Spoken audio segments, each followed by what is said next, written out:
गुढी पाडव्याच्या शुभमुहूर्तावर आस्वाद घेऊया दुर्गा भागवतांच्या ऋतुचक्राचा. ऋतूंच्या लावण्य महोत्सवाची चित्रे रेखाटणारे हे ललित निबंध आहेत.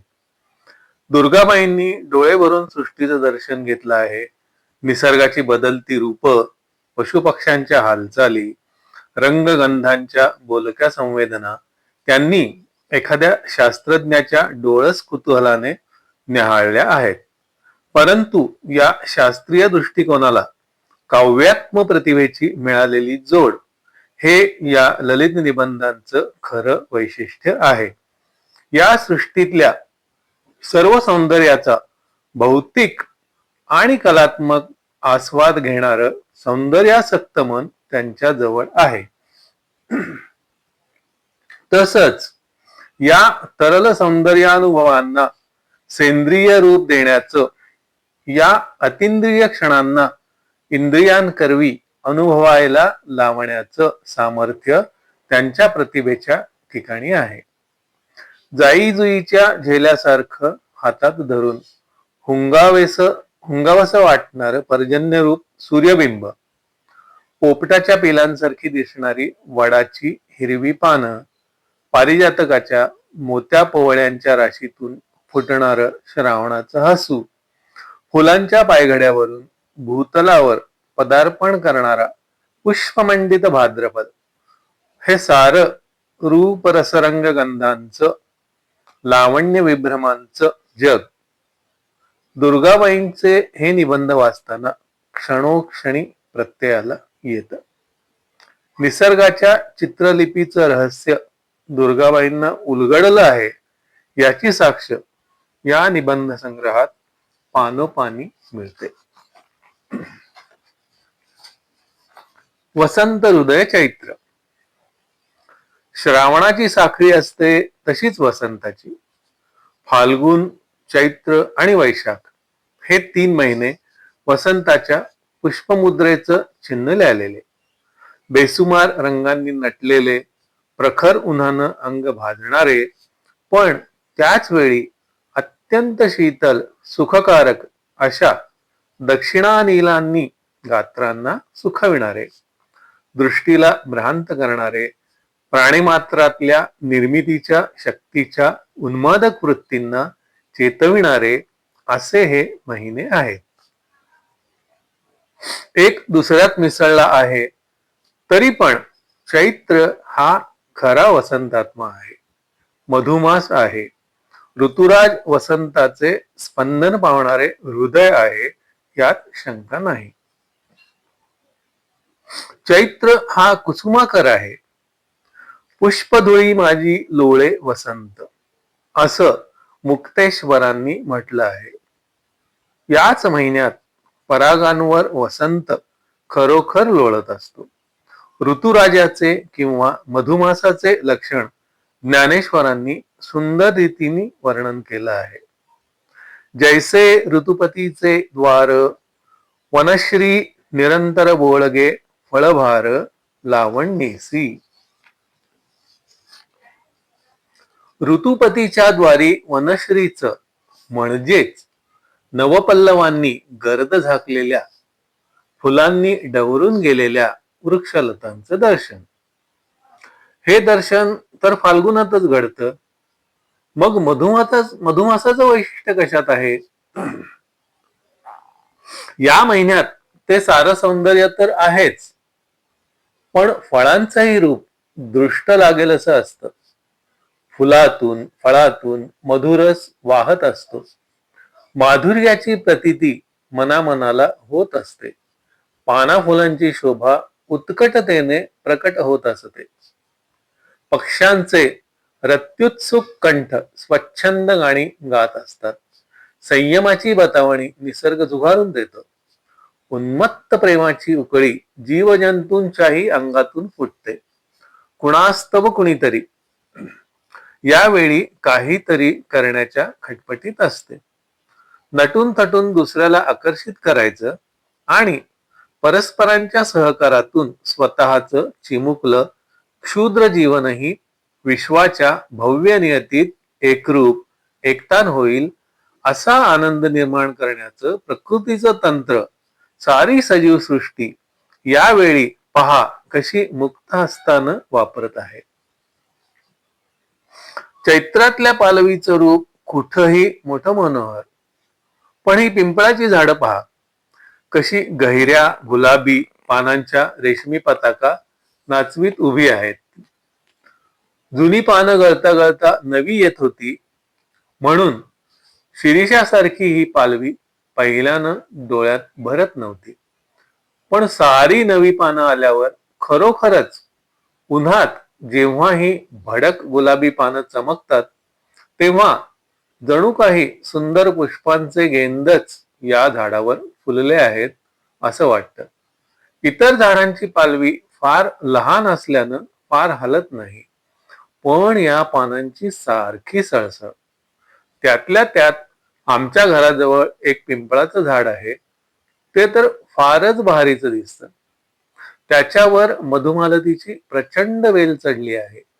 चारी बाजूंनी अगदी मध्यापर्यंत त्या झाडाला तिनं वेढून टाकलं आहे आणि आता ही मधुमालती गुलाबी गेंदांनी खच्चून भरली आहे. आता फुलायला आणखी जागा नाही अशी दाटी पिंपळाच्या तांबूस पानांची आणि या गुच्छांची झाली आहे. तरुलतांच्या आलिंगनाची काव्यमय वर्णनं मी पुष्कळ वाचली आहेत, पण मधुमालतीला आपल्या पल्लवांनी छातीशी घट्ट घट्ट कवळून धरणाऱ्या आणि लाजवट पालवीनं आच्छादलेलं आपलं सुंदर मस्तक किंचित लवबून निर्भर हर्षाचं आणि कोमलतेचं प्रदर्शन करणारा हा पुराण वृक्ष पाहून माझी नजर येता जाता त्याच्यावर खिळून राहते. आणि नुसती पालवीच नाही तर हिरवी फळंही इतर झाडांप्रमाणे यांच्या फांदी फांदीला ओळीनं चिकटून बसली आहेत. नर अशोकाची झाडं तर डोकीपासून पायापर्यंत नटली आहेत. मादी अशोक फार थोडे, पण तीच झाडं फुलतात. मलबार हिलवरचं हे झाड नव्या पानांनी तर बहरलंच आहे. त्याची पानं नरासारखी शोभवंत नाहीत, पण त्याच्यावरचे ते मधाने थपथपलेले तांबड्या फुलांचे मोठे मोठे केसर असलेले सुंदर तुरे हरोहरी लागले आहेत. प्रत्येक गुच्छात एखाद दुसरं पांडुरक फुल असल्यानं तर फुलांची शोभा अवर्णनीय वाटते. सर्व फुलात अतिशय हिरिरीने कोण नटलं असेल तर ही उग्रगंधी घाणेरी. किती शोभिवंत आणि दुरंगी फुलांच्या गुच्छांनी ती भरली आहे. गुलाबी फुलात एखादं पिवळं, पिवळ्यात एखादं गुलाबी, शेंद्री व पिवळा, पिवळा आणि जांभळा, लाल आणि पांढरा, जांभळा आणि गुलाबी, शेंद्री आणि जांभळा. किती म्हणून या झाडाच्या दुरंगी फुलांच्या रंगाचं वर्णन करावं. वास्तविक हे कुठलेच दोन रंग स्वाभाविकपणे एकमेकांच्या शेजारी एरवी शोभणारे नाहीत, पण निसर्गाच्या दुनियेत कुठलेही भडक व एरवी विसंगत वाटणारे रंग विशोभित दिसत नाहीत, उलट एकमेकांची शोभा वाढवतात. गुजरातेत बऱ्याच भागात वृक्ष वनस्पतींचा दुष्काळ. तिथं या झाडाला भलतंच महत्व आहे. आपण तुच्छतेनं घाणेरी म्हणतो तिला.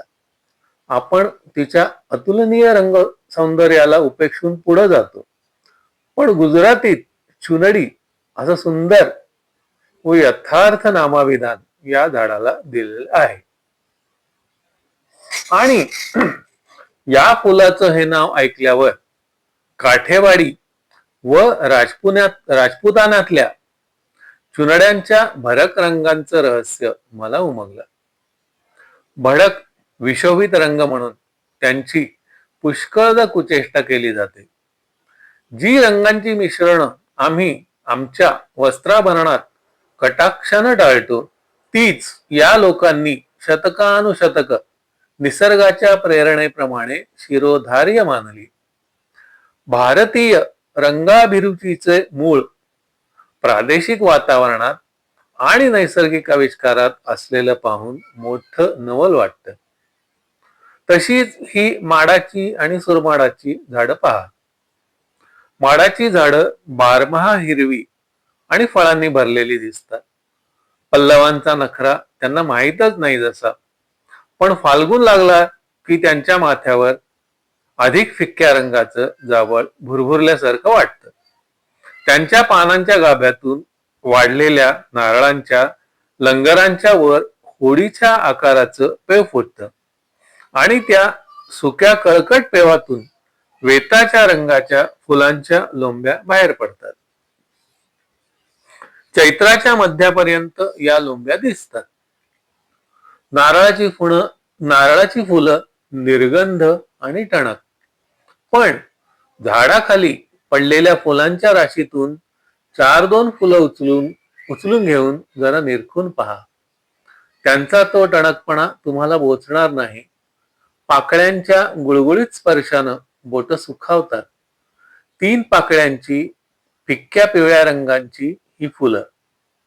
आत तशाच रंगांच्या केसरांची दाटी. 3 पाकळ्यांचा हा फुलांचा पेला पाहून, त्यांच्या आकाराचं सौंदर्य पाहून तुम्ही मुग्ध झाल्याखेरीज राहणार नाही.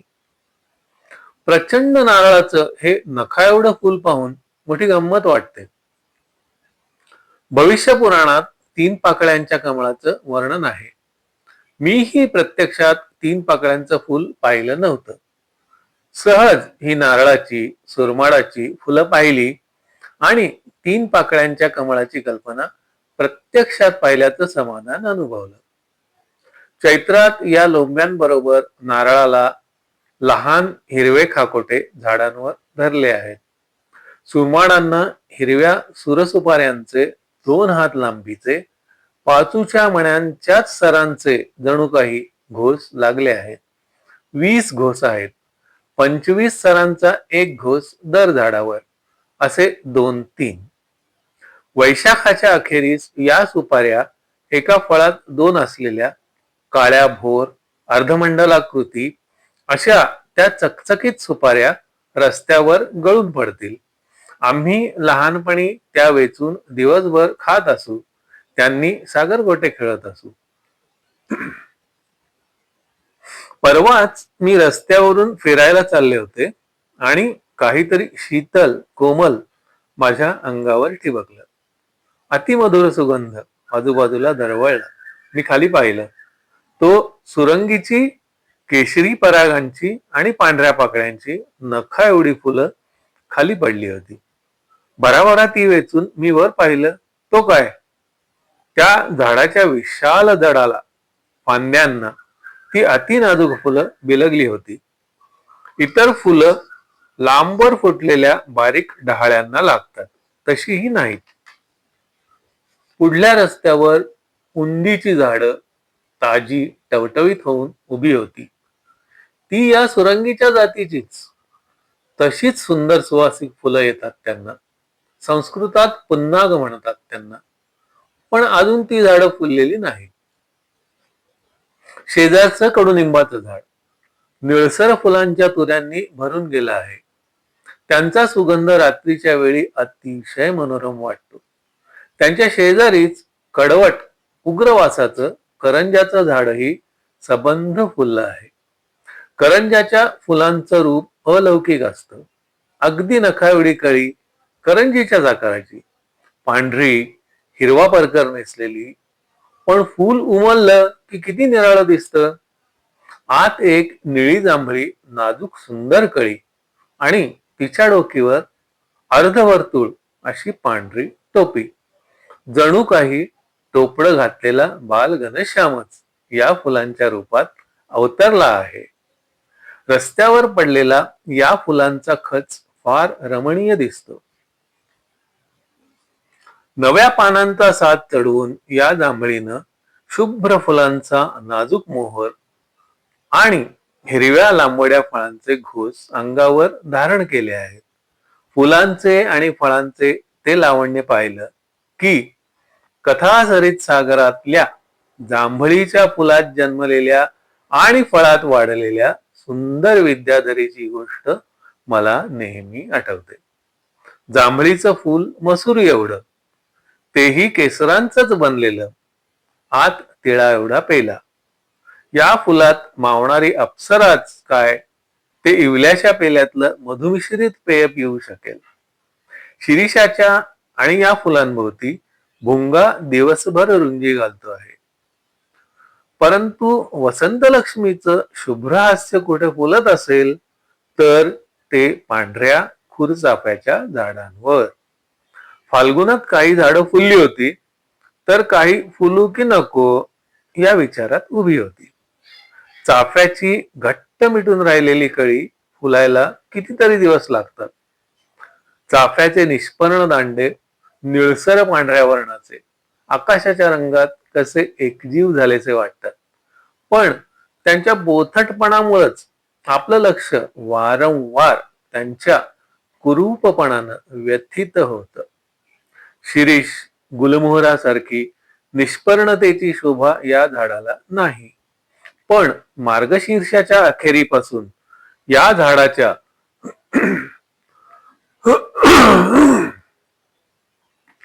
बोथट दांड्यांच्या शेंड्यांवर चिकट लाल डिंकाचा स्त्राव दिसू लागतो. ते शेंडे तकाकू लागतात आणि मग फुटून वाहणाऱ्या तीरातून मांजराच्या नखासारख्या अणकुचीदार पण लाल अशा नख्या बाहेर पडतात. त्याही चिकामुळे चकाकतात. मग हे मोड वाढीस लागतात आणि एका एका मोडातून अनेक डिक्षांचे गुच्छ बाहेर पडतात. ते झपाझप वाढून त्यांचे दांडोळे होतात आणि मग त्या दांडोऱ्यांच्या टोकांवर कळ्या धरतात. चांगल्या महिनाभर या कळ्या मुक्या असतात आणि मग एक एक गुच्छ फुलता फुलता सबंध झाड फुललेलं दिसतं. नव्या कळ्या येत असतात, जुनी फुलं गळत असतात, पण पांगाऱ्यांप्रमाणेच झाडाच्या माथ्यावरचा पुष्पभार तसाच डौलदार आणि दाट असतो. पळस, सावरी आणि निष्पर्ण चाफ्यांचे पुष्पवैभव अपूर्व असतं. मात्र चैत्रात चाफ्यांच्या फुलांचा ऐन भर तर पळस पांगाऱ्यांचा भर ओसरण्याची चिन्ह दिसू लागतात. सावरीच्या फुलांच्या बरोबरीनं लंबोडकी हिरवी फळं लटकू लागतात. पांगाऱ्याला, शिरीषाला हिरव्या शेंगा धरतात. अशा तऱ्हेनं मधुमासातलं फळांचं लावण्य झाडांवर दृग्गोचर होतं. चैत्रातल्या पर्णशोभेचं आणि फळशोभेचं वर्णन आंब्या फणसाशिवाय पूर्ण होणार नाही.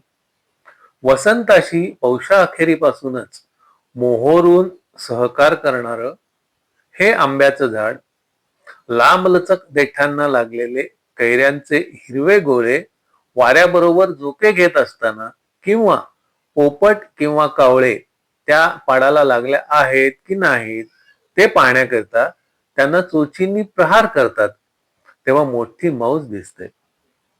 गावाबाहेरच्या झाडातून कोकिळांचं कूजनही बहुधा याच झाडांवर चालत असतं.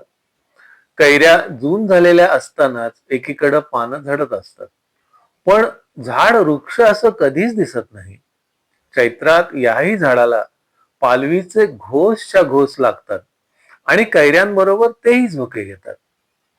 मधातलं मोहरांच्या झोपक्यांनी भरलेलं व सुगंधानं दरवळलेलं झाड सुंदर की आताच हे सांगणं कठीण आहे. आणि फणस त्याला नजरेत भरण्यासारखी पालवी नसली तरी तेही टवटवीत दिसत आहे आणि त्याची फळं पायापासून डोकीपर्यंत लादली गेलेली नजरेत भरत आहेत.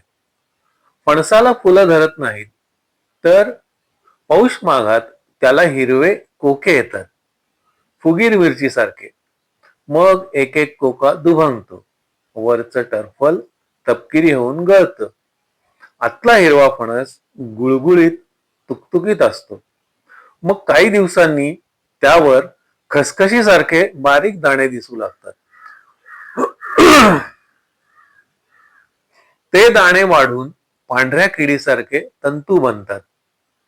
त्यांच्या खालून काटे वाढतात आणि ते तंतू गळले की संपूर्ण अवयवांनी युक्त पण आकारानं मुसुंब एवढा फणस तयार होतो. अगदी बुंध्यापासून ते धरतात. कधी कधी फळं अर्ध मातीत पण गाडलं जातं. रूपरसगंधमय अशा या चैत्र मासाची शोभा झाडावरच्या काही बांधल्या जाणाऱ्या आणि काही बांधल्या गेलेल्या पक्ष्यांच्या घरट्यांनी पूर्णत्वाला येते.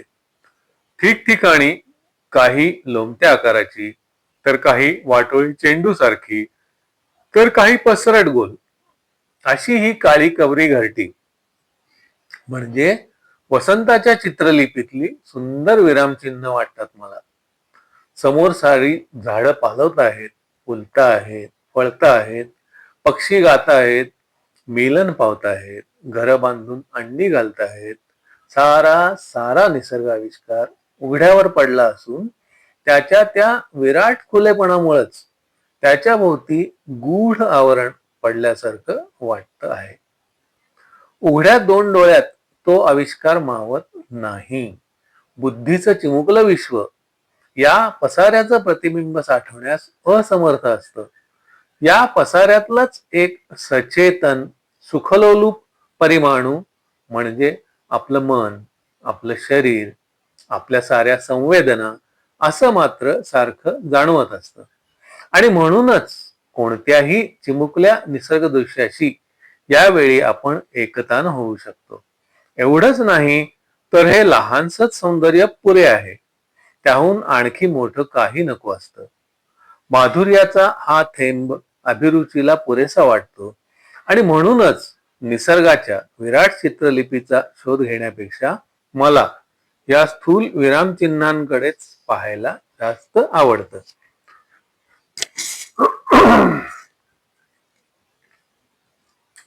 माघात ही घरकुलं मोकळीच होती, पण गेल्या महिन्याभरात जुनी घरं सारी राहिवाशांनी व्यापून टाकली आहेत. घारींच्या प्रचंड कोटरातून चिंध्यांच्या पताका खाली लोंबत आहेत. नवी घरं बांधणाऱ्या घारींची या लक्तरांकडे किती दृष्टी असते. मालकिणीचं लक्ष नाही असं पाहून एका घारीनं तिच्या घरट्यातील एक दांडोटी उचलली व जोरात भरारी मारली. तोच घरवालीचं लक्ष तिच्याकडे गेलं आणि तिनं तिचा पाठलाग चालवला. इतक्यात त्या चोरट्या घारीचा दबा धरून बसलेला नर एकदम धडक घालून घरवालीच्या अंगावर धावला आणि त्यानं चोचीचा प्रहार तिच्या माथ्यावर केला. त्याबरोबर एक करुण आर्त किंकाळी तिच्या तोंडून बाहेर पडली. घारीच्या उन्मत्त किंकाळीत असं कारुण्य मी पूर्वी कधीच ऐकलं नव्हतं. जीव घेऊन ती कशीबशी पळू लागली आणि घरट्यात जाऊन बसली. त्या अंड्यांचाही आधार वाटला तिला. थोड्या वेळानं तिचा जोडीदार तिथे आला आणि वरच्या ढाळीवर बसला. ते दुसरं उपरं जोडपं मात्र फार नजरेआड झालं. लांब लांबच्या घरातल्या पक्षात किंवा विजातीय पक्षात एकमेकांच्या अंड्यांचा व पिलांचा नाश करण्याची स्पर्धाच लागलेली असते. दररोज 2-4 घारींचे कुठल्या तरी घरट्याशी असं भांडण चाललेलं दिसतं. परंतु नवल असं की काही अगदी जवळजवळ जी घरं आहेत तिथं सहसा सजातीय पक्षात असं भांडण दिसत नाही. या जवळच्या झाडावर पहा, चाळीत शेजारी बेराडं असावी तशीच ही 2 घारींची घरटी 2 हातांच्या अंतरावर 2 बेचक्यात आहेत.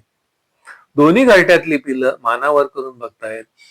त्यांनी यत्किंचित शब्द केला तरी त्यांच्या आया उंचावर गिरट्या घालीत असल्या तरी तत्परतेनं धावून घार हिंडते आकाशी चित्त तिचे पिलापाशी या तुकारामाच्या बोलांची आठवण करून देत आहेत.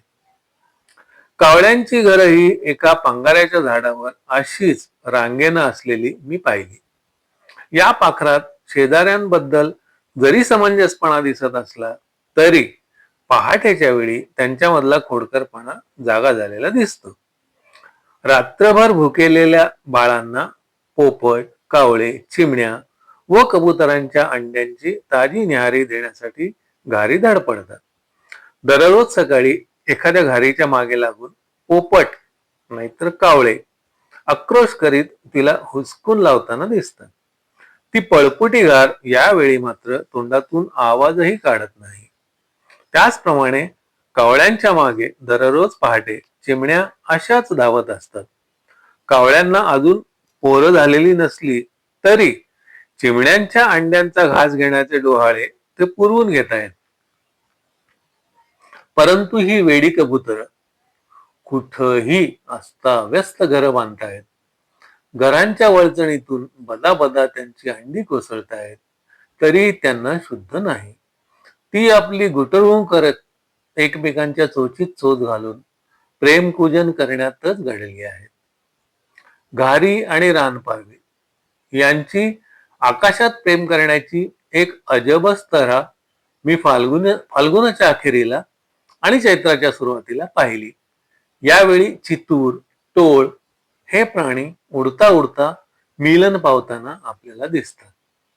पण पक्ष्यांची तऱ्हा तशी नसली तरी आकाशात जोडीनं उडणाऱ्या घारी व ही कबूतर एकमेकांवर उडता उडता गडगडत ओलांटी उड्या घेताना पाहिली की मोठा विस्मय वाटतो.